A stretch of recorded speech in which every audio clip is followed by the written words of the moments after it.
Anak-anak, setiap orang pasti pernah melaksanakan kegiatan tawar-menawar dengan orang lain, tanpa terkecuali kamu kan? Terutama buat kamu yang sedang membeli sesuatu, pasti ada perihal tawar-menawar di dalamnya. Nah, kegiatan tawar-menawar itu disebut sebagai negosiasi. Negosiasi terjadi karena adanya perbedaan kepentingan. Nah, untuk lebih jauh belajar tentang materi negosiasi, silakan tonton video ini sampai selesai dulu ya.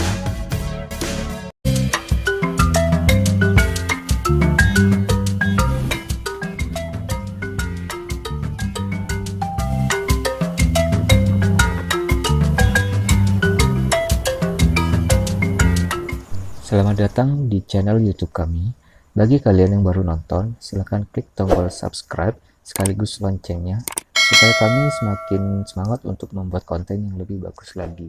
Terima kasih.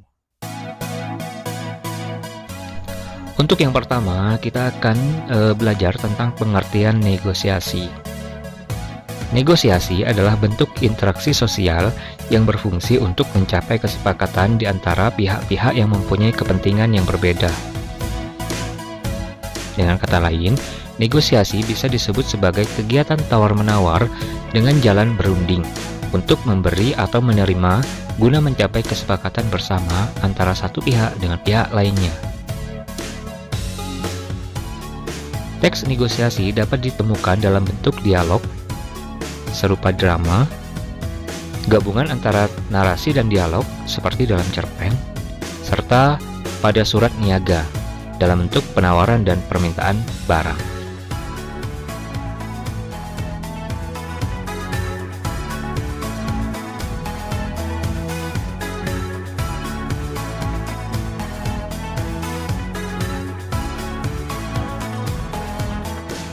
Sekarang pola-pola penyajian teks negosiasi. Di sini ada 2 poin, yaitu negosiasi berdasarkan situasi. Kedua, negosiasi berdasarkan untung rugi. Kita bahas terlebih dahulu tentang negosiasi berdasarkan situasi. Di sini, negosiasi berdasarkan situasi dibagi menjadi 2 bagian lagi. Yang pertama, negosiasi formal. Ciri-ciri negosiasi formal yaitu adanya perjanjian yang sah secara hukum, sehingga pelanggaran terhadap perjanjian yang disepakati dapat berakibat hukum. Contohnya negosiasi antara 2 perusahaan. Selanjutnya negosiasi informal. Sementara negosiasi non-formal atau informal berkebalikan dengan negosiasi formal, yaitu negosiasi yang tidak membutuhkan perjanjian khusus antara penjual dan pembeli atau tidak berakibat hukum. Contohnya, negosiasi ini adalah negosiasi antara ayah dengan anak dan lain sebagainya. Sementara untuk negosiasi berdasarkan untung rugi, di sini ada 4 poin pembagian lagi. Yang pertama, negosiasi kolaborasi. Dalam negosiasi ini, para negosiator berusaha mencapai kesepakatan dengan menggabungkan kepentingan masing-masing. Dengan kata lain, bisa saja pada bagian ini, para penjual dan pembeli sama-sama memiliki keuntungan, yang intinya saling menguntungkan. Yang kedua, negosiasi dominasi. Dalam negosiasi ini, negosiator mendapatkan keuntungan yang cukup besar dari kesepakatan yang dicapai, sedangkan pihak lawan mendapat keuntungan yang lebih kecil. Yang ketiga, negosiasi akomodasi. Dalam negosiasi ini, negosiator mendapatkan keuntungan sangat kecil, bahkan kerugian, sedangkan pihak lawan negosiasi mendapat keuntungan sangat besar. Keuntungan ini merupakan akibat dari kegagalan negosiator dalam bernegosiasi sehingga tidak memperoleh keuntungan. Baik, yang keempat atau yang terakhir, negosiasi menghindari konflik. Dalam negosiasi ini, kedua belah pihak menghindari konflik yang muncul. Akibatnya, kedua pihak tidak terdapat kesepakatan untuk menyelesaikan negosiasi. Pada pola ini, bisa saja disebut sebagai negosiasi yang gagal, sebab antara penjual maupun pembeli sama-sama tidak sukses melakukan tawar-menawar atau negosiasi.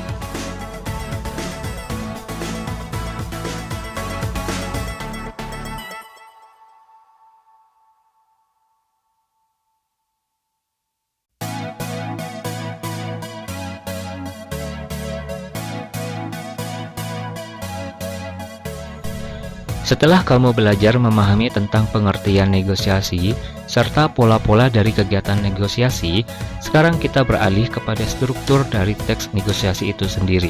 Seperti apa? Ayo kita bahas sama-sama. Di sini ada 4 poin struktur teks negosiasi. Yang pertama, orientasi. Orientasi dalam negosiasi berisi ucapan salam pembuka dan perkenalan. Yang kedua, pengajuan. Pengajuan berisi tentang pertanyaan harga atau sesuatu kepada pihak lain. Yang ketiga, penawaran. Penawaran berisi jumlah barang jasa yang tersedia untuk dijual dalam berbagai tingkat dan situasi. Dalam hal ini, baik penjual maupun pembeli berusaha mencapai sebuah kesepakatan bersama. Yang keempat, persetujuan. Persetujuan berisi hal-hal yang berkaitan dengan perjanjian yang dilakukan oleh kedua belah pihak. Pada poin ini, tidak akan terjadi jika pada pengajuan dan penawaran belum ada kata sepakat. Nah, bagaimana anak-anak? Kamu pasti sudah paham ya tentang struktur teks negosiasi ini. Setidaknya kegiatan ini sudah seringkali kalian lakukan dalam keseharian kalian. Struktur di atas merupakan struktur teks tawar-menawar secara lisan. Akan tetapi, sangat berbeda dengan surat penawaran dalam bentuk surat niaga. Dalam surat niaga, yang dimaksud adalah surat penawaran sekaligus pemesanan barang. Surat niaga ini adalah surat yang digunakan dalam kegiatan perdagangan. Dan struktur surat niaga hampir mirip dengan surat resmi yang mencakup unsur-unsur berikut ini. Ada surat, ada nomor surat, ada lampiran, perihal, tanggar surat, sampai tanda tangan dan nama lengkap pengirim. Sekarang kita belajar tentang kaidah kebahasaan teks negosiasi. Yang pertama, menggunakan bahasa yang santun. Lalu, terdapat ungkapan persuasif. Atau, bahasa lainnya adalah membujuk atau ajakan. Poin yang ketiga berisi pasangan tuturan. Jadi, contohnya seperti ini. Mengucapkan salam, pasangannya adalah membalas salam. Bertanya, balasannya adalah menjawab atau tidak menjawab.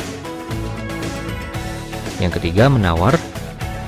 Jawabannya adalah atau pasangannya adalah menerima atau menolak tawaran tersebut. Begitu seterusnya.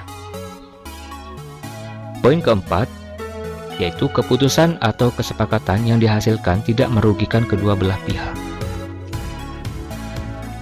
Sementara kaidah kebahasaan teks negosiasi yang kelima adalah bersifat memerintah dan memenuhi perintah. Saya yakin kalian sudah mulai paham ya tentang penjelasan kaidah kebahasaan teks negosiasi ini. Baik, pada penjelasan sebelumnya kamu sudah belajar tentang struktur dan kaidah kebahasaan dalam teks negosiasi. Kali ini, kamu akan mempelajari langkah-langkah untuk menulis teks negosiasi atau surat penawaran. Untuk itu, ikuti langkah-langkah berikut ini ya. Yang pertama, amatilah kegiatan yang ada di lingkungan sekitarmu. Selanjutnya, pilihlah salah satu kegiatan negosiasi yang menurutmu paling menarik. Yang ketiga, berpura-puralah sebagai seorang pengusaha yang sedang memperluas bisnisnya. Yang keempat, buatlah surat penawaran berisi penawaran produk terbaru perusahaanmu kepada instansi, lembaga, atau calon mitra bisnis. Yang kelima, agar surat yang kamu buat benar secara isi, dilihat dari sisi bisnis, maka pelajari lagi mengenai struktur surat niaga lebih mendalam sesuai dengan referensi yang lain. Baik, mudah bukan? Itu dia tadi kelima poin tentang langkah-langkah menyusun teks negosiasi. Saya yakin kamu pasti bisa melaksanakan kegiatan ini karena memang tidak jauh dengan kehidupan kita semuanya.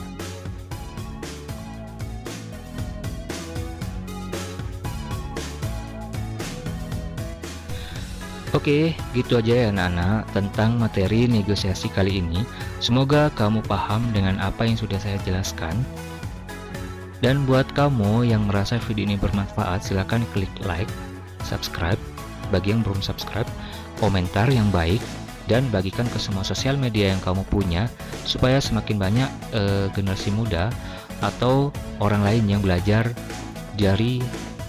supaya semakin banyak orang lain yang belajar dari video ini. Cukup sekian, wassalamualaikum warahmatullahi wabarakatuh. Sampai jumpa di materi selanjutnya.